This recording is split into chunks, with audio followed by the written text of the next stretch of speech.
Can patience lead to prosperity? Why is it so important to not rush your investments? I'm Kyle Guerin, and today we'll look at why patience is a key to blessing for us. Hebrews 6:11 through 12 says, "And we desire each one of you to show the same earnestness to have the full assurance of hope until the end, so that you may not be sluggish, but imitators of those who through faith and patience inherit the promises." So what is patience? The Oxford Dictionary defines patience as the capacity to accept or tolerate delay, trouble, or suffering without getting angry or upset. This comes from the Greek word macrothymia. The outline of biblical usage looks like, you'll see it translated as patience, endurance, constancy, steadfastness, perseverance, patience, forbearance, and long-suffering. What is so important about patience? We inherit promises through faith and patience. Many believers understand the importance of faith. They understand that they must know the promises of God and they must believe in them. We get tripped up with patience, though. I believe there are many who have known and believed for the promises of God, but they grew impatient and gave up on them. It's like I talked about last time. If you plant seed in a field, but grow impatient and move to another field, you will never see the harvest where you planted the seed. You will never even know if it came to pass. That's how you wind up with an Ishmael. Being impatient puts you directly at odds with the promises of God. When Abraham and Sarah became impatient, they looked for means to have a child apart from Sarah. When Abraham turned to Hagar, he wound up with Ishmael. This was not the fulfillment of the promise of God. This was a shortcut that came about due to human reasoning and a lack of patience. What happens when we try to take a shortcut with our finances? Well, 1 Timothy 6:10 tells us, "For the love of money is a root of all kinds of evil. Some people, eager for money, have wandered from the faith and pierced themselves with many griefs." Many griefs. That doesn't sound like what I'm looking for in life.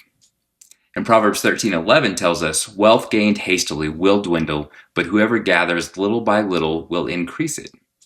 I also highlighted last time that impatience can lead to missing out on our harvest. People who get impatient with the stock market sell their stocks at lows instead of highs.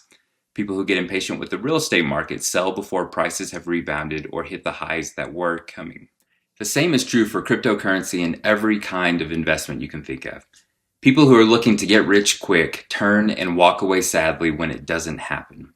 It's not that they weren't on the path to becoming wealthy. It just didn't happen in their timeline. It's like the old story goes of the miner looking for gold who gave up when he was only an inch away. Sometimes we can be right on the verge of breakthrough only to throw in the towel and quit believing. It was clearly very important for Paul to highlight this when he was speaking to the Hebrews about faith, knowing that they also needed to add patience to their faith. If we're not suffering, meaning we can endure the wait, then how will we ever step into everything that God has for us? God is long-suffering. He is the first and foremost example of patience. Want proof? Well, 1 Peter 3:20 tells us, "To those who were disobedient long ago when God waited patiently in the days of Noah while the ark was being built. In it only a few people, 8 in all, were saved through water." And 2 Peter 3:15 says, "Bear in mind that our Lord's patience means salvation." We can thank God for his patience. We would not be here today without it. He is incredibly patient, and he's training us up to be like him. It's not necessarily that we need to wait just to wait.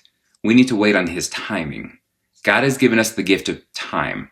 Patience is what allows time to have its full effect on our finances and investments.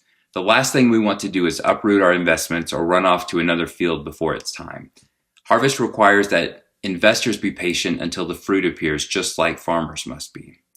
James 5:7-8 says, "Be patient, therefore, brothers, until the coming of the Lord. See how the farmer waits for the precious fruit of the earth, being patient about it until it receives the early and the late rains. You also be patient." If you enjoyed this and want more content like it, go ahead and hit the subscribe button. Until next time, this has been Kyle, and I'm believing with you for your biblical prosperity.